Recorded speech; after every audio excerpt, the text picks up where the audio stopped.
우리 교회 도서관을 문 열어 놓으니까 지역에 많은 사람들이 도서관을 이용하고 또 교회에서 보내는 시간이 많은 목사인 저 자신도 또 다양한 책을 읽을 수 있는 기회가 주어져서 많은 유익을 얻고 있기도 합니다.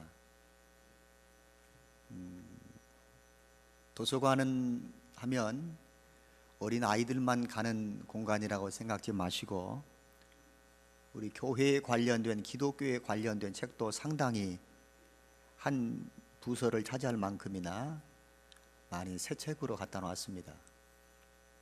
우리 교회 집사님은 친구가 병원에 입원을 했는데 맨손으로 가기가 그렇다고 오랫동안 병원에 입원해 있어야 될 그 친구가 읽을 책을 몇 권 저에게 추천을 받고 또 책을 갖다가 빌려주고 그런 용도로도 또 사용을 해요. 제가 이 도서관을 이용해서 자주 읽은 책은 백악관을 기도실로 만든 링컨에 대한 책을 여러 차례 제가 읽었습니다. 어린 청소년들이 읽어야 될 그 내용인데 목사가 읽으면서 많은 도움을 얻고 줄을 치면서 참고하기도 하고 딱딱한 또 책만 읽으면 좀 도서관에 대한 이 부정적인 생각이 들까 봐서 가끔은 이솝 우화에 관련된 책도 좀 읽곤 합니다. 그러면 왠지 모르게 이렇게 설교를 시작하면서 여러분에게 잠깐씩 이렇게 마음을 조금 열 수 있는 멘트와 같은 것들을 좀 얻을 수도 있더라고요. 꼭 그것을 목적으로 읽는 것은 아니지만 가볍게 읽으면서 또 머릿속에 좀 이렇게 담아 놓으면 왠지 모르게 입이 이만큼 벌어지면서 약간의 미소가 좀 나올 만한 그런 부분들도 있고 설교에 문을 여는 그런 유익한 자료로 도움을 받기도 합니다. 이솝의 우화가 여럿 있지만 강아지 나라라고 하는 제목의 짧은 우화가 하나 있습니다. 강아지들만 모여 사는 나라입니다. 나이가 많은 왕 되는 왕인 이 강아지, 이제 강아지가 아니죠. 이 개가 이제는 제 기능을 수행할 수 없는 그런 연령에 다다랐습니다. 그래서 많은 아들들 가운데 이 강아지 나라를 이어갈 후계자를 물색하고 있는데 왕이 지목도 하기 전에 그 아들 되는 그 순놈 강아지들이 저마다 자기 밑에 졸개들을 만들면서 나를 지지해 줄 것으로 자기 편을 만들어가는 거예요. 개 중에 한 마리 망나니 같은 이 강아지가 내가 반드시 후계자가 될 것이라고는 확신을 가진 채 졸개 강아지들을 모아놓고 유능한 사냥법을 강의하기 시작했습니다.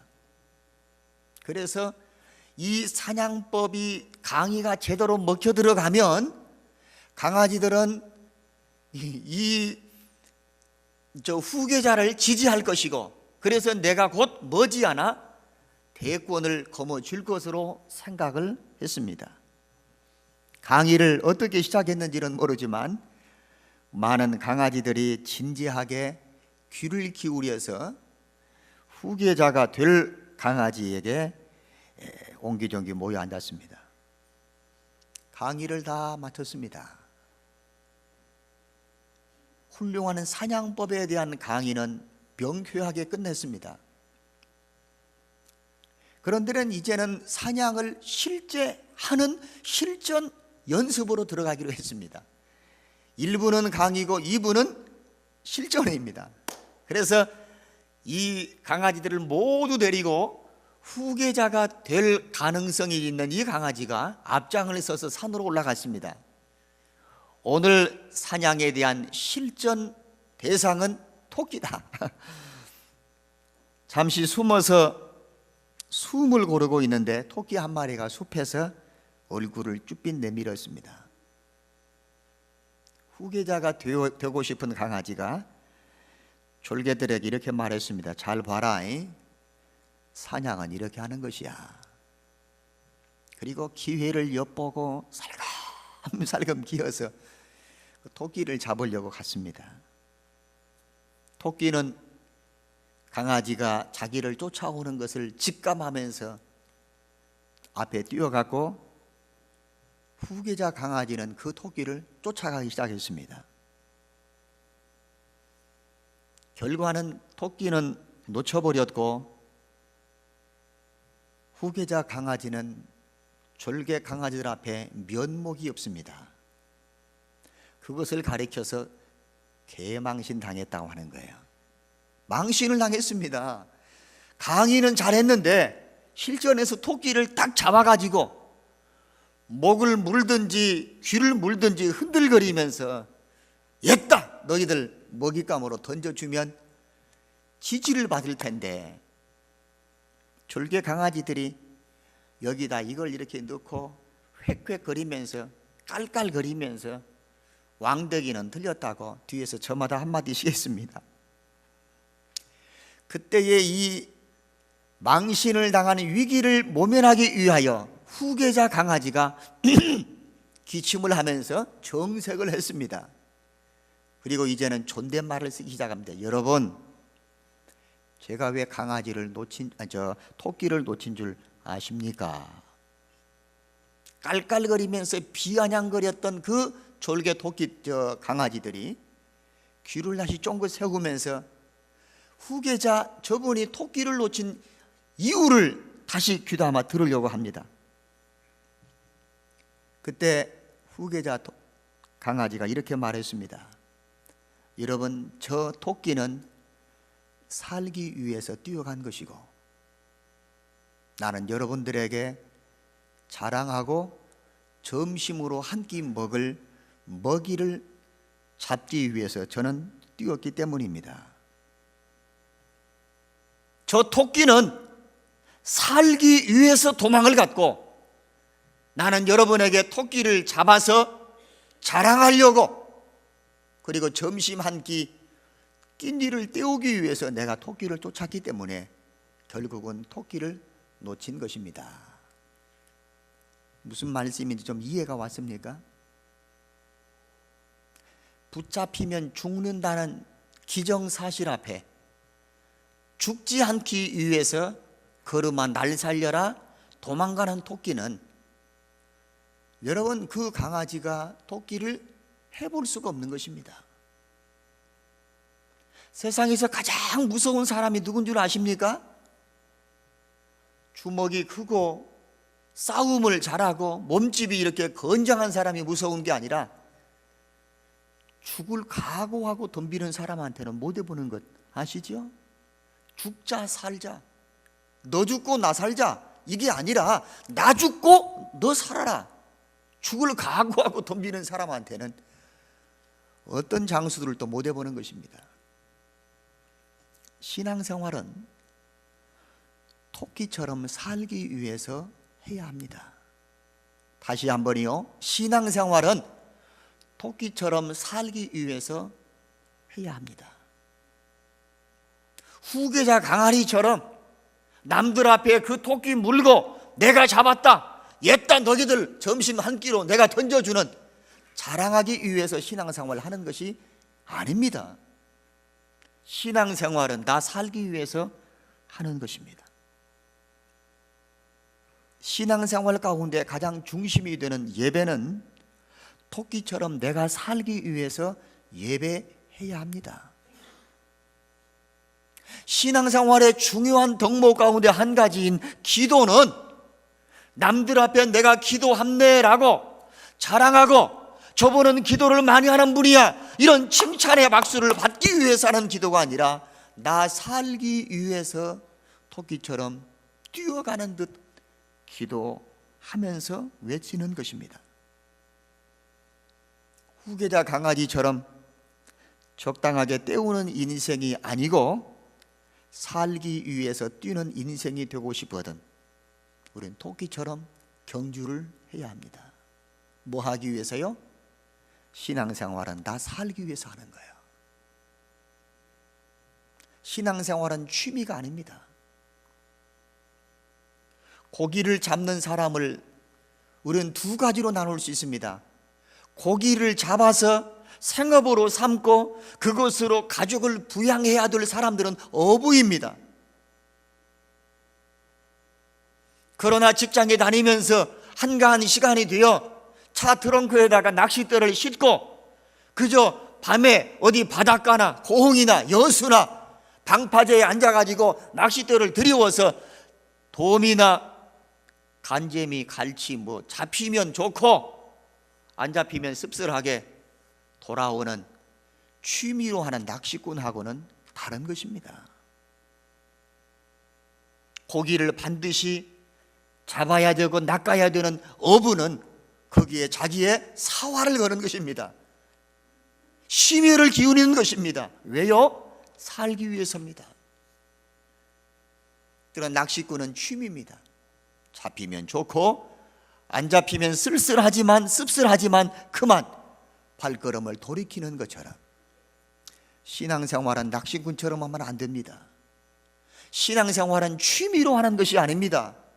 신앙생활은 어부처럼 하는 것이고 신앙생활은 후계자 토끼, 여러분 저 강아지처럼이 아니라 살기 위해서 도망치는 토끼처럼 뛰어가며 신앙생활을 해야 하는 것입니다. 내 신앙생활은 취미생활입니까? 거기에 목숨을 겁니까? 살기 위해서입니까? 우리가 살고 있는 때를 이구동성으로 성경에서도 예수님이 오실 때가 멀지 않았으니 곧 마지막 때가 임박했다는 것을 강조했습니다. 마지막 때에는 더 긴장해야 합니다. 기회가 자주 주어지지 않기 때문입니다. 시간이 없습니다. 배고픈 사나운 맹수가 먹잇감을 찾기 위해서 으르렁거리면서 표적으로 삼고 있는 그 짐승을 향해서 소리 지르며 뛰어가는 그 우는 사자와 같이 집어 삼킬 자를 사냥하려고 하는 그 사자의 뜀박질에 붙잡히면 끝장입니다. 사력을 다해서 뛰어갑니다. 마지막 때에 마귀는 우는 사자와 같이 집어 삼킬 자를 찾고 있고 자기 떼가 얼마 남지 않은 줄로 알고 사력을 다해서 택한 백성들을 미혹하고 넘어뜨리고 목통 숨통을 잡고 자기의 먹잇감으로 삼으려고 합니다.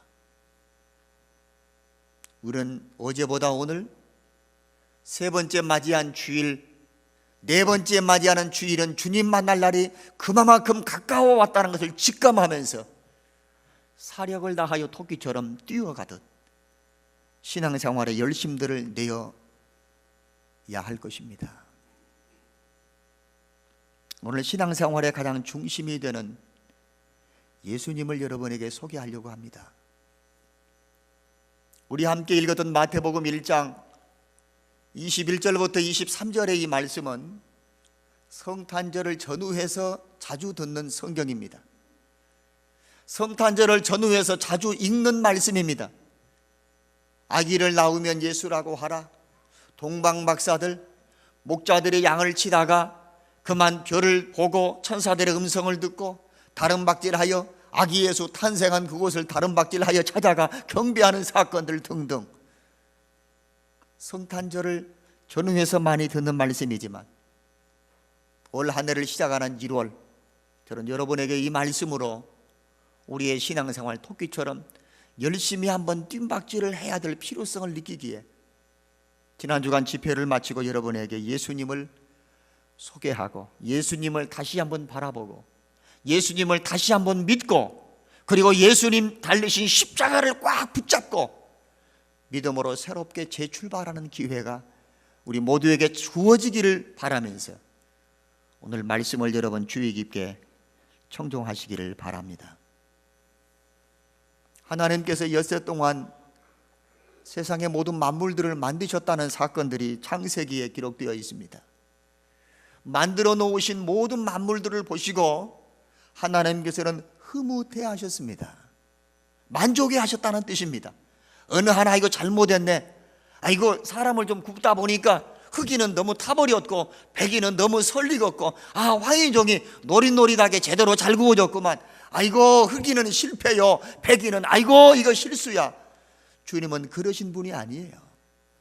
실수도 없으시고 실패도 없으신 분입니다.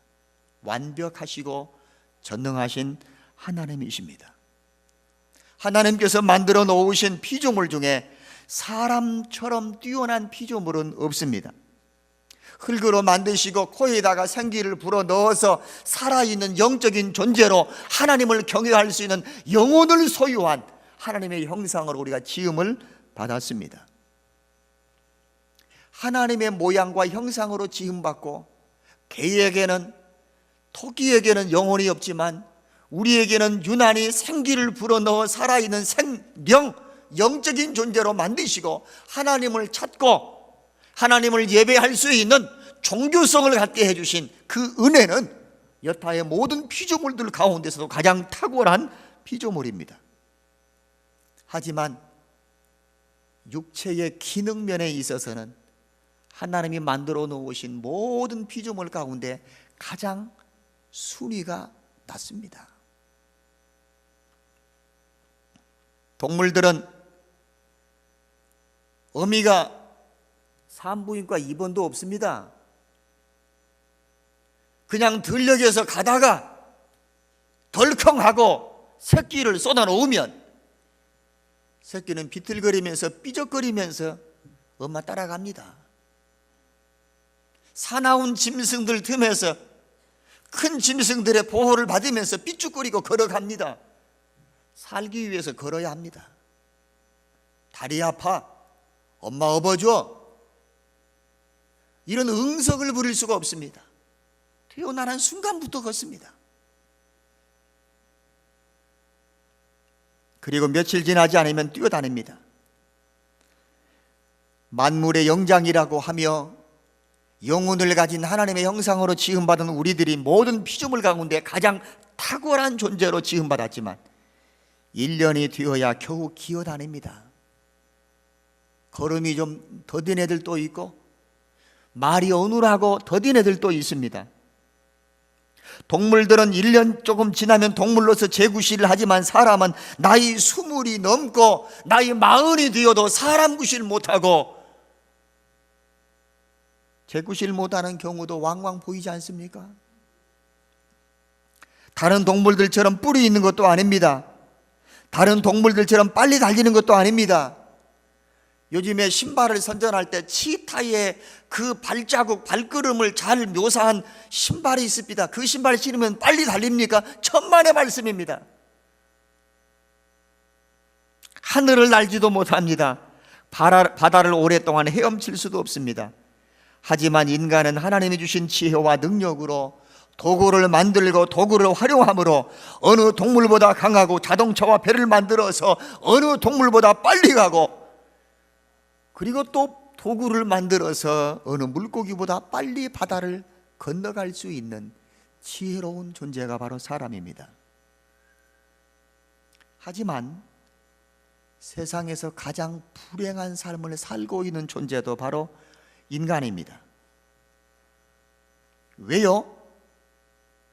왜 그런 지혜가 있고 도구를 활용할 줄 아는 능력을 가진 탁월한 인간이 세상의 모든 피조물 가운데서 가장 불행한 삶을 살게 될까요?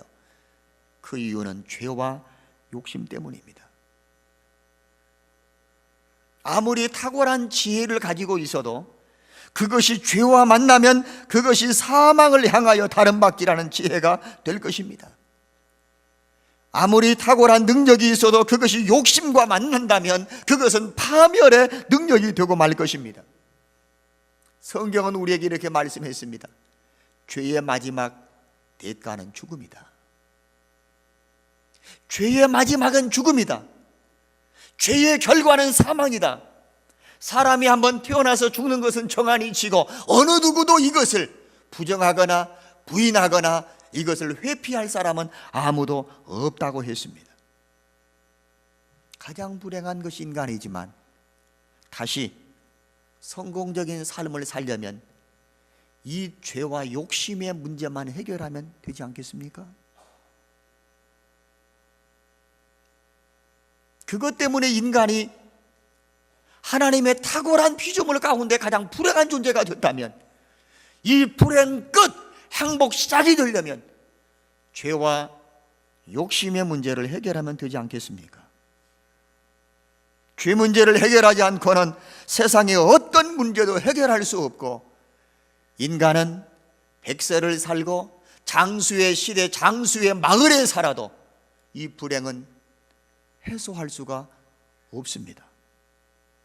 그러므로 죄 문제를 해결하는 것보다 우리 사람에게 더 중요한 것은 없습니다. 먹는 것보다 더 중요한 것, 입는 것보다 더 중요한 것, 자녀들이 고등학교를 졸업하고 그 수능의 결과를 가지고 대학에 입학하는 것보다, 직장을 얻고 취업하는 것보다도, 노후를 보장하는 것보다도 더 중요한 것은, 인생의 불행의 끝, 행복의 시작은 죄 문제를 해결해야만 가능한 것입니다.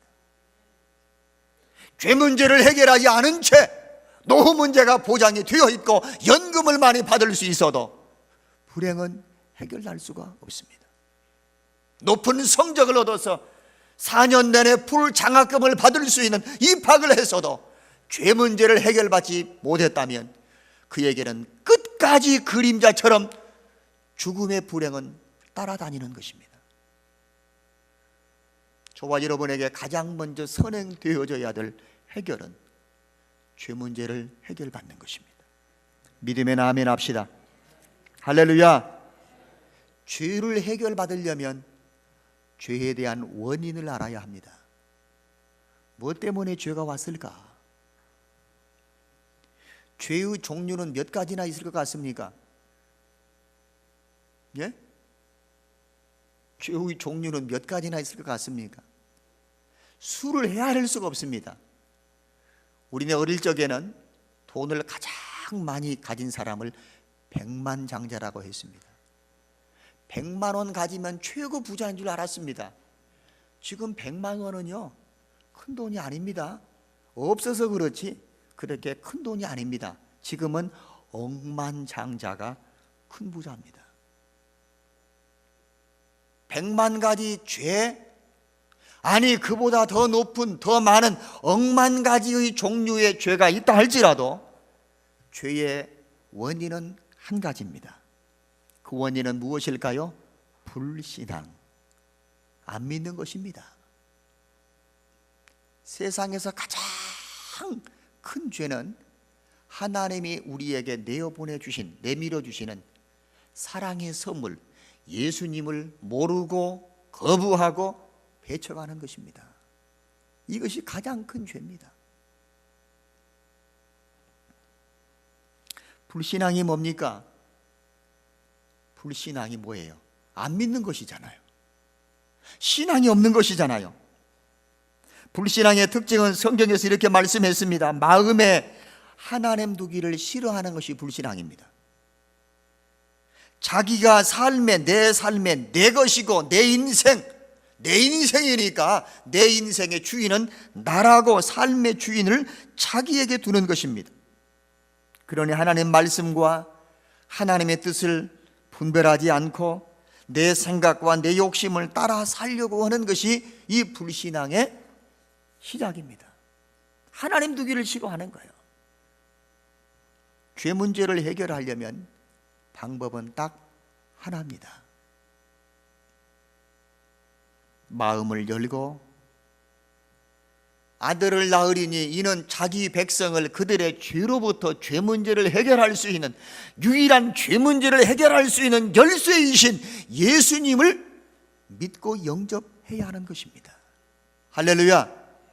예수님을 믿고 영접하지 아니하면 아무리 좋은 학교에 입학을 했어도 불행은 끝까지 그림자처럼 따라옵니다. 자기가 주인 되는 것을 포기하고 예수님을 나의 주인님으로 인정하고 모셔드려야 합니다.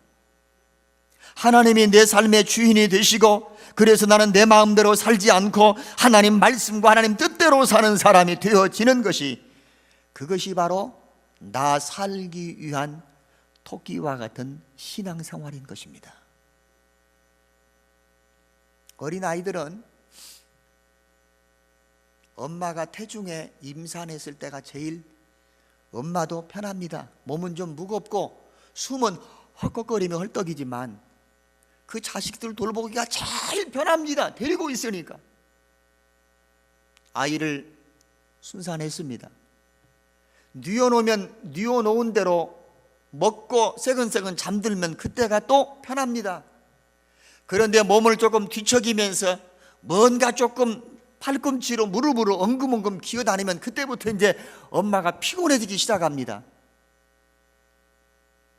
조금 더 시간이 지나면 엉덩이가 꼭 오리궁뎅이처럼 기저귀를 빵빵하게 차고 아장아장 걷고 그리고 신발도 하나 신으면 그때부터 엄마는 바빠집니다.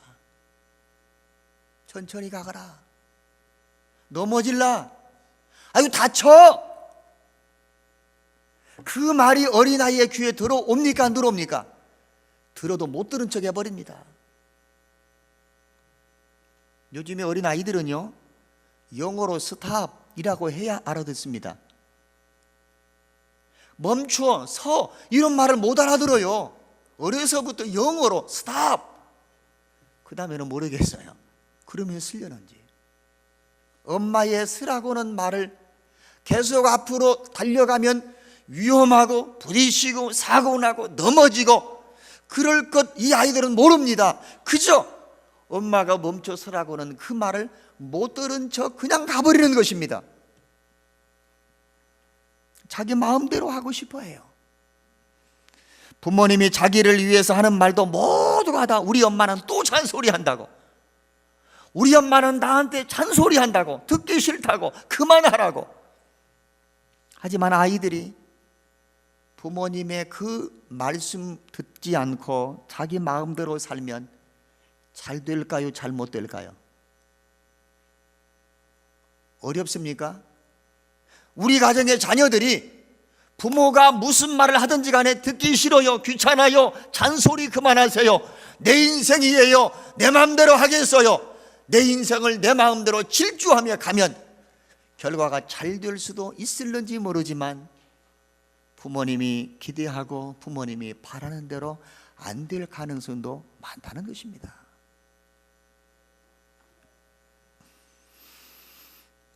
부모가 하는 말씀이 듣기 싫고 귀찮아도 일찍부터 좀 철이 든 자녀들 같으면 또 잔소리하네, 또 잔소리한다고 할지 몰라도 모두 나 잘되라고 하는 말씀이야.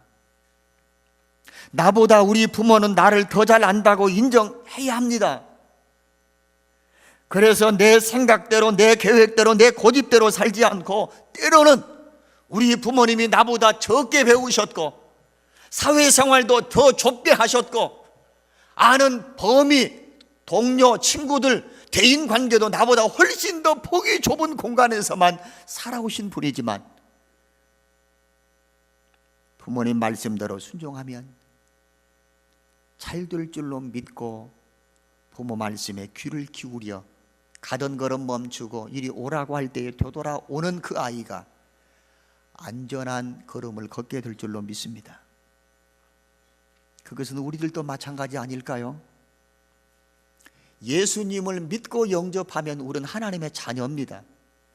장로님도 하나님의 자녀고 권사님도 하나님의 자녀이십니다. 100세가 가까우신 어르신도 하나님 앞에 자녀입니다. 자녀된 우리는 예수를 믿어 하나님을 아버지라 부를 수 있는 특권을 얻게 됐습니다. 그렇다면 나이가 많든 적든 간에 세상에서 경험을 많이 가졌든 적게 가졌든 하나님 아버지 앞에 우리는 다 순종하는 자녀가 되어야 마땅하지 않겠습니까? 하나님은 우리를 사랑하십니다. 세상에 하나님보다 나를 더 잘 아시는 분이 어디 있겠습니까? 부모가 자식들의 마음과 생각을 다 아십니까? 자녀들이 무슨 생각을 하고 있는지 부모는 알 것 같지만 다 모릅니다. 그러나 우리 하나님께서는 우리를 만드시고 지으시고 우리의 생각을 하시고 예수님께서 안식일 날 무슨 일을 행하신 것에 대해서 안식일 날 할 짓을 못했다는 해야 할 짓을 해서는 안 될 짓을 했다는 등 집까짓 게 뭔데 예수님이 감히 하나님만이 하시는 죄를 사하는 권세를 집까짓 게 뭔데 이러면서 마음속에서 갈등을 느끼고 예수님에 대해서 부정적이며 배척하는 그 마음에 의논하는 것을 주님은 아시는 거예요. 네 마음속에 왜 그렇게 복잡하냐? 네 마음속에 무슨 생각으로 의논하느냐? 주님은 그 마음속에 앉아있는 바리새인 서기관들이 무슨 생각을 갖고 있는지 주님은 아시는 거예요. 부모가 자식을 잘 압니까? 그러나 그 자녀들이 무슨 생각을 갖고 있는 줄 아십니까? 그 마음에 무슨 생각을 품고 있는 줄 아십니까? 다 모릅니다.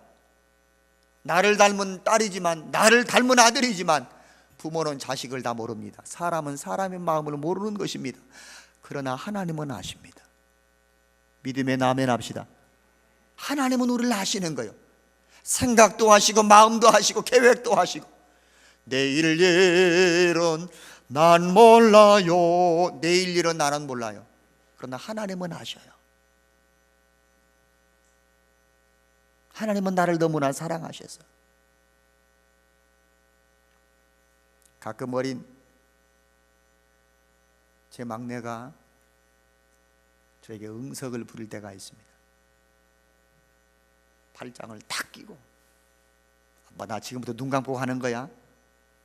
나는 눈 감고 따라가니까 아빠 잘 나를 데리고 가세요. 이렇게 보니까 눈을 감기는 감았어요. 손으로 이렇게 해봐도 잘 몰라. 눈을 제대로 감았구나.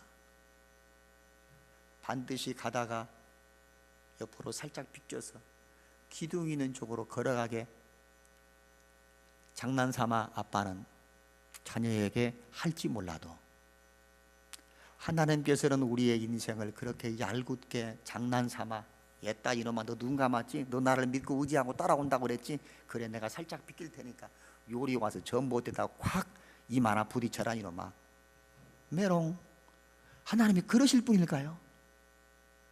우리 하나님은 절대 그러실 분이 아니에요. 우리의 인생에 나아가야 할 걸음들을 아빠는 어린 자녀에게 장난삼아 한번 부딪혀라 이렇게라도 한번 해보고 싶지만 하나님은 우리를 너무나 사랑하셔서 그리하지 아니하실 줄로 믿습니다. 시편의 23편 여호와는 나의 목자시니 나를 푸른 초장으로 인도하시고 쉴 만한 물가로 인도하시고 낭떠러지로 인도해서 배부른 그 양이 낭떠러지에 떨어져 다치는 것을 목자가 좋아할 목자가 어디 있겠습니까? 푸른 초장으로 인도하고 쉴 만한 물가로 인도하고 그리고 의의 길로 인도해서 마지막 생명을 얻는 영생 복락의 길로 우리를 데려가시는 분이 하나님 아니겠습니까? 우리는 무엇이 우리에게 좋은지 모릅니다. 그러나 하나님은 우리에게 무엇이 좋은 줄 다 아십니다. 내가 내 삶의 주인이 된다면 예수님 말씀처럼 소경이 소경을 인도하는 것과 다를 바가 없습니다. 우리 삶의 주인은 다윗의 고백처럼 목자이신 주님의 인도를 받아야 되고 선한 목자이신 주님의 인도를 받아야만 푸른 초장, 쉴 만한 물가, 의의 길, 생명의 길로 우리가 걸어가게 되는 것입니다. 우리 삶의 주인은 반드시 하나님이셔야 합니다. 요한복음 1장 12절에 예수님을 영접하는 사람은 하나님의 자녀가 된다고 했습니다. 누구든지 내 말을 듣고 나 보내신 이를 믿는 자는 하나님의 자녀가 되는 거예요. 자녀는 하나님 아버지의 인도하심을 믿고 따라가야 합니다. 예수님의 이름에 대하여 천사가 설명을 했습니다. 아들을 낳으면 이름을 예수라고 해라. 이는 자기 백성을 그 죄에서 구원할 자일 것이다. 예수라는 이름 속에 세 가지 은혜가 담겨 있습니다. 첫 번째, 우리는 모두 하나님의 백성이구나. 하나님의 자녀구나. 두 번째, 우리 모두는 다 죄인이구나.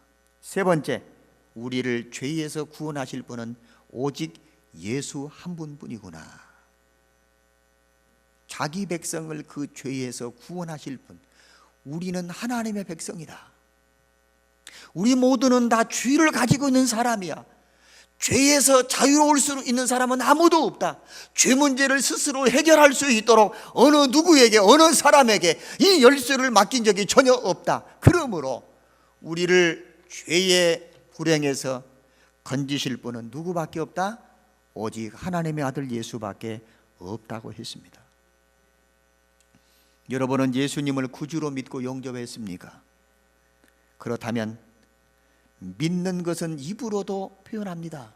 귀로 듣고 마음으로 믿고 입으로 시인하여 구원받지만 또 한 가지, 영접을 해야 합니다.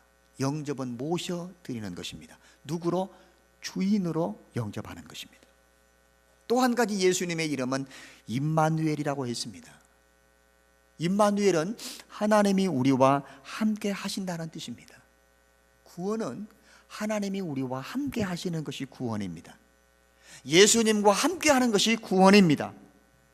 예수님은 우리를 죄에서만 구원하실 뿐이 아니라 임마누엘로 항상 변함없이 성령을 통하여 우리와 함께 하시는 분입니다. 저희 아버님은 1984년 4월 27일 날 소천하셨습니다. 저는 아버지가 안 계십니다. 어머님은 계셔요. 아버지를 잃은, 아버지가 이뤄진 사람이 있어요. 때로는 아버지는 계시는데 어머님을 일찍 여인 분들도 계십니다. 남편을 일찍 여인 분도 계십니다. 때로는 자녀를 먼저 앞세우는 그런 부모도 계십니다. 일가도 없고 친척도 없고 가족도 없고 남편도 없고 자식도 없고 부모도 없고 외롭게 내 인생은 세상에 댕그러니 혼자 남겨진 것 같지만, 요한복음 16장 예수님께서 제자들에게 너희가 다 나를 혼자 두고 떠날 것을 나는 안다. 그러나 나는 그때도 하나님이 나와 함께 계시느니라. 8장에 넘어와서 내가 아버지 기뻐하시는 일을 항상 행함으로 하나님은 나를 절대 혼자 두지 아니하신다고 했습니다. 임마누엘은 하나님이 우리와 함께 하신다는 확증입니다. 13년 동안 투병 생활을 했던, 그러면서 임마누엘 아멘이라는 기도로 큰 힘을 얻었던 일본의 여류 작가 미우라 아야코 씨를 여러분 기억하실 것입니다. 그게 누구요? 예, 빙점이라고는 책을 쓰신 분입니다. 13년 동안 그는 병색에 아파했습니다. 언젠가 그녀가 이런 질문을 받았습니다. 기독교에는 불교에서와 같은 염불이 없습니까? 그때 미우라 아야코 씨가 이렇게 대답을 했답니다. 기독교에는 염불은 없습니다. 그러나 그 비슷한 것은 있습니다. 그게 뭐요? 예, 임마누엘 아멘입니다. 하나님이 우리와 함께 하신다는 것을 우리의 입으로 고백하는 신앙의 표현입니다. 나는 오랜 요양 중에도 문득 쓸쓸해지면 곧장 임마누엘 아멘이라고 저는 입으로 중얼거렸습니다. 그러면 이상하게도 전능하신 하나님께서 내 곁에 계셔서 나를 온전히 지켜주실 줄로 믿고 마음이 평안해지는 것을 저는 느꼈습니다. 13년 동안 병석에 누워서 병상생활을 하고 보니까 마음도 우울하고 꿀꿀하고 왠지 모르게 적적한 생각이 들 때마다 저는 임마누엘 아멘이라고 큰 소리로 저는 외쳤습니다. 그때마다 하나님께서 언제나 나와 함께 계셔서 내 상한 마음을 위로하시고 내 마음을 상쾌하게 하시고 내 얼굴에 환한 웃음을 돌아오게 해주셨습니다. 저도 때로는 누군가의 오해를 받았습니다. 그때마다 저는 이 짧은 기도를 드리면서 하나님이 나와 함께 하신다는 확신을 가지니 마음이 서운하지 않았습니다. 예수 믿으면 하나님이 늘 우리와 함께 계십니다. 할렐루야. 저를 따라 한번 해보실랍니까? 임마누엘 아멘. 한 번 더, 임마누엘 아멘. 아팠을 때 혼자다, 적적하다, 외롭다, 속상하다, 괴롭다, 힘들다, 피곤하다, 지쳤다. 미우라 아야코 씨의 신앙의 간증 고백처럼 임마누엘 아멘 할 때마다 하나님이 내 곁에 계시는데, 하나님이 내 곁에 계시는데, 예수님께서도 제자들을 의지하지 않았습니다. 다 나를 떠날 때가 왔는데 벌써 왔도다. 그러나 그때도 하나님은 나와 함께 계시도다. 왜? 요한복음 8장의 말씀처럼 내가 항상 아버지 기뻐하시는 일을 행하였으므로 하나님은 나를 절대 혼자 두지 아니하셨습니다. 이 은혜가 올 한 해 동안 주님 섬겨 신앙생활을 하는 여러분에게 토끼처럼 살기 위해서 임마누엘 아멘 하시고, 살기 위해서 신앙생활을 하시고, 신앙생활을 하는 것은 살기 위해서입니다. 생명을 얻은 우리들이 생명을 유지하기 위해서 기도해야 합니다. 예배해야 합니다. 임마누엘 아멘이라고 항상 외치면서. 우리 교우들 가운데 어떤 분들은 저녁에 잠을 잘 못 이루시는 분들이 계시더라고요. 목사님 기도해 주세요. 왜요? 모르겠어요. 요새는 텅 눈을 감아도 잠이 안 오고, 이상하게 귀에서 먼 소리가 나는 것 같고 너무 힘들어요. 저도 기도를 해드리긴 합니다만, 여러분 그때마다 하나님이 나와 함께 하신다는 임마누엘 아멘, 임마누엘 아멘, 여러분의 입으로 반드시 고백하시되 하나님이 늘 나와 성령으로 함께 하신다는 확신과 믿음의 고백들을 여러분 당당하게 표현하실 수 있기를 축복합니다.